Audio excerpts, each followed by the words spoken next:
incredibly... bad. Pretty good question so Good. far. A little on the brutal side, I might say, but I'm incredibly nervous to talk in front of you because you've got to be one of the most formidable people that I've ever heard of or ever listened to or ever seen. So my question is, again, you're one of the best communicators that I've ever listened to.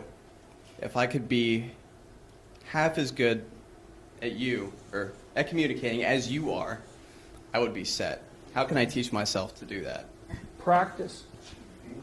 You know, really, like, well, there's a couple of things. It helps to read a lot. It really helps to write. So if you want to make yourself articulate, which is a very good idea, then not only should you read, but you should write down what you think.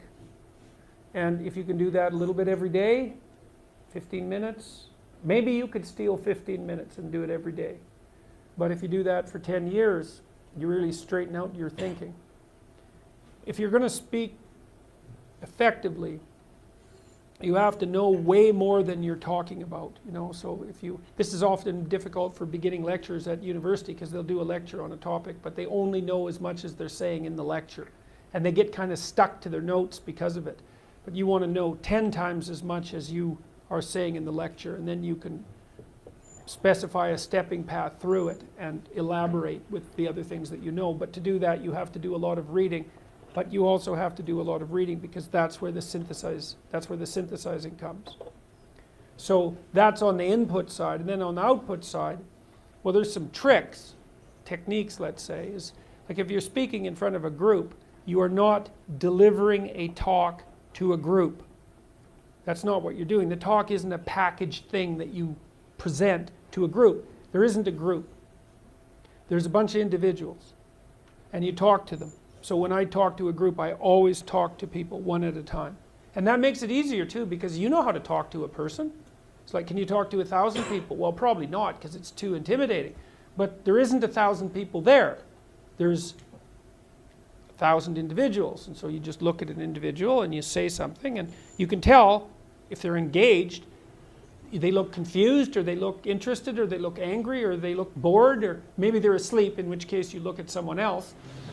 And they give you feedback about how you're doing. And so one thing is to have something to say, yeah, but the next thing is pay attention to who you're talking to. Because unless you're very badly socialized, and that seems unlikely in your case, because you present yourself at least moderately well, and well, I mean, I don't know you very well, but on first sight, you're doing fine. So the probability that if you pay attention to the individuals that you're talking to, that your natural wealth of social skill will manifest itself is extremely high. And so you don't deliver a talk to an audience. That's a really bad way of thinking about it. You're actually engaged in a conversation with an audience. Even if they're not talking, they're nodding and shifting position and looking like this, and you can pull all that in and use it to govern the level at which you're addressing the entire audience. So the last thing I would say is, well, having the aim to be a good communicator is a good start. And you think, well, I could buttress that to some degree. Well, there isn't anything that you can possibly, this is the whole point of a liberal education, there isn't anything that you can possibly do that makes you more competent in everything you do than to learn how to communicate. I don't care if you're going to be a carpenter. I mean, being a carpenter, by the way, is very difficult, especially if you're a good carpenter. But if you're good at communicating as a carpenter, you're like 10 times better as a carpenter. So, and this is something that the liberal arts colleges, I think, I don't know if they've forgotten it, but they don't do a very good job of marketing. It's like, well, what's the use of a bachelor's degree, a Bachelor of Arts? It's like, well, you can think, you can write, you can speak, you've read something.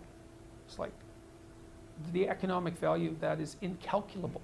The people that I've watched in my life who've been spectacularly successful they have skills. Clearly, that's a minimum precondition. But they're also very, very good at articulating themselves. And so whenever they negotiate, they're successful. Well, that's kind of like the definition of success in life, right? You negotiate and you're successful. It doesn't mean you win, Because if you're a good negotiator, if you're a really good negotiator, everybody walks away from the negotiation thrilled. And so then people line up to do things with you. So, and that's all dependent on your ability to communicate. So practice. Thank you very much. Yeah.